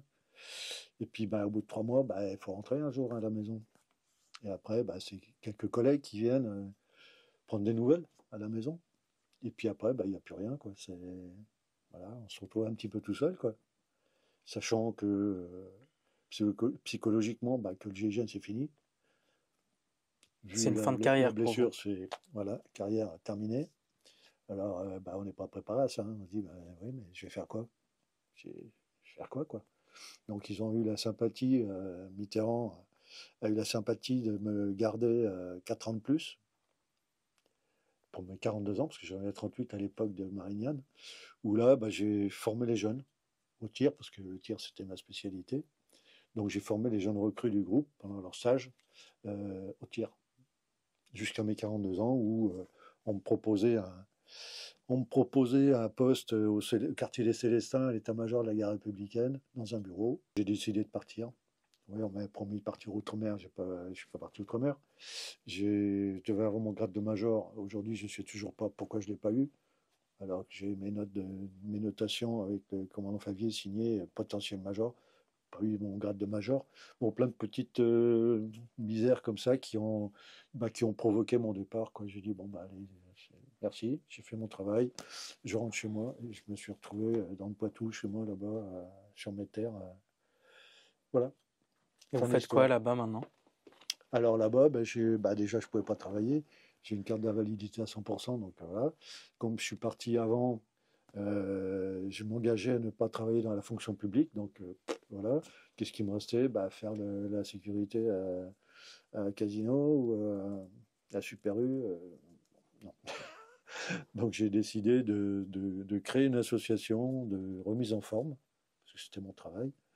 Et puis depuis 25 ans, bah, j'ai cette association, je suis président de cette association où j'ai beaucoup d'adhérents. Puis ça provoque même des jeunes qui viennent, que je préfère voir à la salle que de faire des couillons dans la rue, qui apprennent qui je suis et qui me posent des questions. Et puis, ouais, puis il y en a plein qui rentrent, bah, soit à l'armée, soit en gendarmerie. C'est bien. Ça, ça provoque des carrières qui n'étaient même pas imaginables pour eux. Tu vois, le fait de parler un petit peu avec eux, leur raconter un petit peu mon histoire, qui pour eux c'est un dessin animé, quoi. Mais quand c'est la personne qui raconte vraiment, bah, c'est pas un livre, quoi. C'est du vrai. Donc si tu veux, ça les motive. Est-ce qu'il y a une notoriété qui s'acquiert après Ouais. Est-ce qu'on, c'est- peut-être dans les années qui ont suivi, on vous a reconnu? En tout cas, voilà, est-ce qu'on accède à une certaine notoriété? Bah, directement, oui, parce qu'il y a eu pas mal d'émissions télé où j'ai été interviewé. Bon, moi, j'ai toujours raconté un petit peu, les gens ils sont curieux de savoir un petit peu. Puis en passant à la télé, bah forcément, les gens vous reconnaissent, quoi. Dans la rue, Mhm. souvent, ça arrive. Ah, Monsieur Pagnot. Bon, c'est sympa. 30 ans après, ouais, c'est sympa, ouais, que les gens vous reconnaissent. Et vous gardez encore des contacts avec les gens que vous avez sauvés aujourd'hui? Alors oui, comme je disais tout à l'heure, avec trois membres d'équipage, Jean-Paul, le copilote, que j'ai pas vu depuis un petit moment d'ailleurs, le chef de cabine, Giou, sa compagne, une hôtesse de l'air qui était dans l'avion aussi. Et puis à l'occasion, bah là, pour les 30 ans, il y avait beaucoup plus de monde parce qu'on avait une grosse partie des personnels navigants, PNC, PNT, qui étaient là pour les 30 ans. Et puis voilà quoi. J'ai mangé avec un des otages, algérien, franco-algérien, non, algérien, qui travaille en France là, avec toute sa petite famille. Et ils ont appris que j'étais dans le coin. Et un gendarme local m'a dit, bah tiens, j'ai rencontré monsieur, je ne sais plus son nom, qui m'a bien t'invité à manger. Donc du coup, bah, j'étais invité dans cette famille. C'était super sympa. On a mangé le couscous, on a passé un super après-midi. Lui, il m'a raconté de sa vision de lui, d'otage, ce qu'il a vu. Et puis moi, je lui ai raconté bah, ce que j'ai fait, quoi. Donc ça a fait un petit dialogue qui était vachement sympa parce que mais je sais pas ce qu'ont ressenti les passagers quand les gens sont intervenus. Même si tout le monde était sur l'arrière, bon, ils ont vécu quand même des choses, quoi. Les gens qui rentrent, les coups de feu, les lasers, ça a dû certainement, monsieur tout le monde, il voit pas ça tous les jours, quoi. Mhm. Donc il raconte, c'est prenant ce qu'il raconte, quoi, parce que de savoir ce qu'eux ont ressenti au moment de l'assaut, moi, ça m'a impressionné, quoi. Les Et gens ont été touchés. C'est marrant. Ils racontent. Alors, il y en a, ils disent c'est des balles traçantes, des trucs. Non, il n'y a pas de balles traçantes déjà. C'était des lasers visibles, rouges. Et ils racontent les bruits, les gens qui se montent les uns sur les autres, les ordres, couchez-vous, machin. Ils racontent ce qu'ils ont vécu, quoi, à leur position d'otage. Ouais, c'est bien. vous pouvez monter dans un avion alors, aujourd'hui? Ouais, je monte dans un avion, mais je regarde partout. Je, puis je m'imagine déjà encore dans cet Airbus. Je dis, tiens, comme l'autre fois, on est parti avec mon épouse en Tunisie et en montant dans l'avion, c'est un Airbus aussi, mais c'est plus le même et puis ça n'a plus rien à voir. L'intérieur d'un cockpit, ça n'a plus rien à voir. Je regardais un petit peu pour voir un petit peu comment ça avait évolué, quoi. Puis ça me remémore des choses. Je dis, tiens, les trolleys, ils n'étaient pas là, ils étaient là. Bon, c'est. Vous êtes allé voir un psychologue ou un psychiatre après avoir côtoyé la mort, quoi, Alors, presque. à l'époque, il n'y avait pas de cellule médico-psychologique. Ça Mm. n'existait pas. Il y en a maintenant au GIGN, il y a une cellule spécifique pour ça. À l'époque, il n'y avait pas. Moi, j'avais été voir, c'était un général qui est décédé maintenant, un grand monsieur qui était très sympathique, le général Cros, il s'appelait, qui m'avait reçu deux ou trois fois, ouais, qui m'avait pas mal aidé, ouais. Puis après, bah non, on se retrouve tout seul, quoi. Voilà, avec syndrome post-traumatique que ça implique. Il y en a qui passent à travers parce que peut-être qu'ils ont vécu des choses pas très importantes. Et puis il y en a qui se déclarent pas chez eux. Et puis bah, il y en a chez qui ça se déclare. Moi, ça m'est arrivé plusieurs fois où il y a quelque chose qui déclenche. On ne sait pas quoi. Et puis là, on se retrouve à descendre un petit peu dans le trou, quoi. Alors, si on n'a pas quelqu'un comme une épouse, par exemple, pour vous aider. Ça ressemble à quoi un syndrome post-traumatique?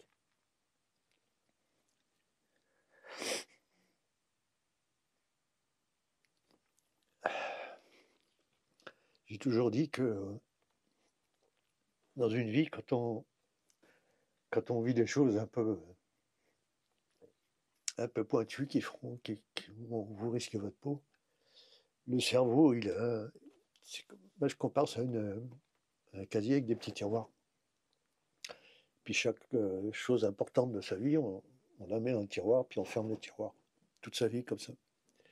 Et puis un jour, il y a un déclencheur, on ne sait pas ce que c'est, qui réouvre une de ces boîtes là. Et puis là, boum, vous tombez dans le trou. Là. Alors il faut un petit moment pour se relever, quoi. Alors le problème, c'est que quand on va voir les psys civils, j'ai été en voir plusieurs, et de nombreux psys m'ont dit, ben, nous, on ne peut rien faire pour vous. Alors les psys militaires, ils sont un petit peu habitués, comme les médecins, pour les blessures de guerre. Et ben, pour les syndromes post-traumatiques, c'est exactement pareil. Il y a des spécialistes, et le médecin civil, en province, là-bas où on habite, il ne sait pas, lui, ce que c'est ça. Syndrome post-traumatique par blessure de guerre, Bah il ne connaît pas. ouais. Il ne sait pas ce que c'est. Alors moi, il y en a un qui m'a dit, bah, monsieur, moi, je ne peux rien faire pour vous. Le médecin qui m'a dit ça, quoi. Mais après, je comprends, ils sont pas amenés comme à Paris où il y a les militaires qui sont blessés dans les OPEX ou quoi. Mais en province, ils ne connaissent pas ça. Et vous n'y avez pas accès à ces Bah, psychologues maintenant, militaires? c'est un petit peu trop tard. Il aurait fallu, mais bon, après, il faut que les choses se fassent toutes seules, quoi. Un syndrome post-traumatique, ça se déclenche, mais ou pas. Il y a des gens qui passent à travers. Hein. Alors moi, je considère que quelqu'un qui passe à travers, c'est qu'il n'a pas vécu quelque chose de particulier, parce que quand on voit sa vie s'en aller, quand on est blessé, bah, ça vous marque un bonhomme quand même. Enfin, moi, personnellement, ça m'a bien marqué, quoi. Même encore actuellement, quoi. Il y a des moments où je repense à tout ça et je me dis que j'ai eu chaud. Je suis encore là, mais voilà. On y pense, les humains, on n'est pas des machines. Hein. Contrairement à ce que pensent les gens, souvent, ils disent, oh, GGN, combinaison, le casque, le machin, c'est des machines. Ben non, non. Sous la machine, il y a un bonhomme dedans, sous la combinaison. Vous êtes senti soutenu par votre hiérarchie après cet événement? On va dire oui, mais comme je disais tout à l'heure, je m'attendais au moins à voir, en étant blessé en service, d'avoir mon grade de major, c'était le minimum, quoi. Et bah, je ne l'ai pas eu. Bon, c'était pas pour le grade, parce que dans le civil, un grade de major, ça m'apporte rien du tout. Mais à l'époque, à titre exceptionnel, pour ma retraite, ça m'a apporté un petit plus, quoi. Donc voilà. Mais bon. Ouais. Si c'était à refaire, il y a des choses que vous auriez changé dans votre stratégie, dans votre manière d'aborder cette prise d'otage, ou Non, je pense que j'ai fait ce que j'avais à faire du mieux que je pouvais. Hein, pendant un moment, j'ai culpabilisé parce que j'avais pas vu. Alors au départ, c'est cette auto de passerelle où j'ai dit, tiens, c'est de ma faute. Le matin, l'avion était vide, le soir, il était plein. En fait, non, ça n'a rien à voir. J'ai vu le commandant de bord qui m'a dit, non, l'assiette, c'est la même, ça bouge pas. Et puis après, non, dans l'avion, bah, au départ, oui, parce que j'ai culpabilisé de ne pas avoir vu ce quatrième terroriste qui m'a tiré dessus. J'ai dit, mais l'avion est tout petit, je ne l'ai pas vu, quoi. Où est-ce qu'il était? Et heureusement qu'il y avait le copilote, Jean-Paul, là, qui m'a dit, non, non, impossible, tu ne pouvais pas le voir, où il était. Là. Donc moi, On doit en faire ça des... m'a soulagé de savoir que Ouais. j'ai fait pour le mieux et que je ne pouvais pas le voir. Voilà. On doit en faire des cauchemars de ne pas voir le mec qui essaie de nous ôter la vie, quoi. Bah, Je sais j'y pas si le pensais, cerveau, il essaie de mettre un visage, quoi. ouais, j'y pensais souvent, mais après avoir compris que de toute façon, j'aurais pas pu le voir, où il était, je pouvais pas le voir. Bon, pour moi, c'est bon, ça y est, l'histoire est réglée, quoi. Je pense plus aux manouches, l'histoire des manouches dont on parlait tout à l'heure, qu'on n'a Ah pas ouais? pu récupérer. Ah bah oui, parce qu'on aurait pu arrêter les mecs. Bon, voilà, l'histoire était terminée aussi, mais on avait arrêté les Mais gars. ouais, Tu ça, vois. c'est un truc de Alors que là, dingue. les gars, ils sont encore peut-être dans la nature. Bon, il y en a deux qui sont au moins 6 pieds sous terre, mais les autres, ils sont peut-être encore toujours là, quoi. Et on a vécu un enfer pendant 1 heure et demie, 2 heures, quoi. Moi, j'y pense souvent, ouais. Les Mais c'est manouches. vraiment un scénario de film, hein, Ah oui, l'histoire non, des mais manouches. carrément, quoi. C'était un truc de fou, quoi. Ouais, j'y pense plus qu'à Marignane, parce que Marignane, bah, j'ai fait mon job, voilà. Ouais. Les gens, tous étaient sauvés, c'était le principal, hein, sauver tous les passagers, et les PNC, PNT, et puis voilà. Le job, il est fait, bien, on n'en parle plus, même si, bah, voilà, il y a des séquelles tous les jours. Quand je me réveille, je me réveille Marignane, j'ai mal lit, j'ai mal là, j'ai failli y passer il y a quelques années parce que les éclats de grenade m'ont provoqué une phlébite, 27 ans après. Et c'est ma chérie qui m'a sauvé la vie, une fois de plus, 2 fois. Vous n'êtes pas guéri, en vrai, de... C'est pas derrière vous du tout, Marignane. Non. Même ça vit en vous, quoi. Bah oui, puis physiquement, je peux pas faire autrement, quoi. Les douleurs, les séquelles, bon, ils sont là, hein, puis je les aurai, et ça va pas s'arranger, hein. En vieillissant, bien, c'est le contraire, même. Les douleurs s'accentuent, les bobos s'accentuent, et voilà, c'est ça, de vieillir. Ça n'a pas que du bon. Mais bon, après on se dit, bah, c'est pour une bonne cause, quoi. Vous voyez encore vos frères d'armes aujourd'hui? Ouais, bah, je vais y aller demain d'ailleurs, ou tout à l'heure, je sais pas. Ouais, ouais, je les revois, ouais. Avec grand plaisir d'ailleurs. Et puis eux aussi, parce qu'il y a plein de jeunes qui sont rentrés au GIGN, dont mon filleul, Aton, que vous avez vu il n'y a pas longtemps d'ailleurs. Oui, qu'on a interviewé, Ouais, ouais. c'est mon filleul, à qui j'ai remis son brevet à l'époque, et à qui j'ai remis la Légion d'honneur en plus. Et bah, c'est toujours un grand plaisir de retrouver. Alors lui, il a dû raconter son histoire. Il est rentré au GIGN quand il avait 15 ans à l'époque, de Marignane. Et il a vu en direct l'assaut et il a dit, moi je veux faire comme celui qui rentre en premier. C'était moi. Et puis après son stage, il a demandé à son chef qui s'occupait de lui, est-ce que c'est possible que ce soit Thierry Pragnon qui me remette mon brevet? Alors ils l'ont fait marronner un petit peu. Et puis finalement, ils m'ont demandé. Bah, je dis, bah ouais, au contraire, ouais. Alors j'ai remis son brevet. Et puis depuis, on est devenus plus que des amis, quoi. C'est une relation, voilà, quoi. C'est une grosse relation de frère d'âme. C'est même plus.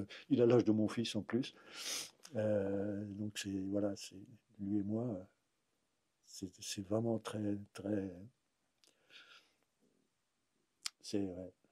C'est une fierté d'inspirer les gens comme ça. Ouais. Oui, quand beaucoup de gens me disent, ah bah moi j'ai voulu faire comme vous, bah, c'est une grande fierté, ouais, susciter, même si la gendarmerie a changé un petit peu, ouais. Mais bon, ça, ouais, susciter l'engouement pour les jeunes de rentrer dans la grande boutique que la gendarmerie, ouais, je suis fier, ouais. Je suis fier, ouais. Pour les petits jeunes là, qui nous regardent, c'est quoi les 3 qualités requises ou alors 3 conseils que vous donneriez à quelqu'un qui souhaiterait justement rejoindre le GIGN? Bah, essayer de vivre son rêve et puis aller de l'avant, se battre pour son idéal. Voilà, c'est le principal, hein. Il vaut mieux essayer et échouer que de regretter de ne pas avoir essayé, quoi. C'est ce que je conseille aux jeunes. Battez-vous, allez-y. Vous avez un idéal, un rêve, battez-vous. Merci d'avoir répondu à mes questions, Merci Thierry à vous. Pragno. Merci beaucoup. Est-ce Merci. que vous avez peut-être un mot de la fin, quelque chose que vous voulez ajouter? Non, non, je pense que j'ai fait un petit peu la synthèse de ma modeste carrière de 18 ans au groupe. Je pense avoir fait le mieux que je pouvais, quoi. Merci à vous. Merci. Merci beaucoup d'avoir regardé cette vidéo ou peut-être même écouté pour ceux qui sont sous format podcast. Je vous invite à vous abonner, à mettre un like et activer la cloche et à nous suivre sur nos différents réseaux sociaux.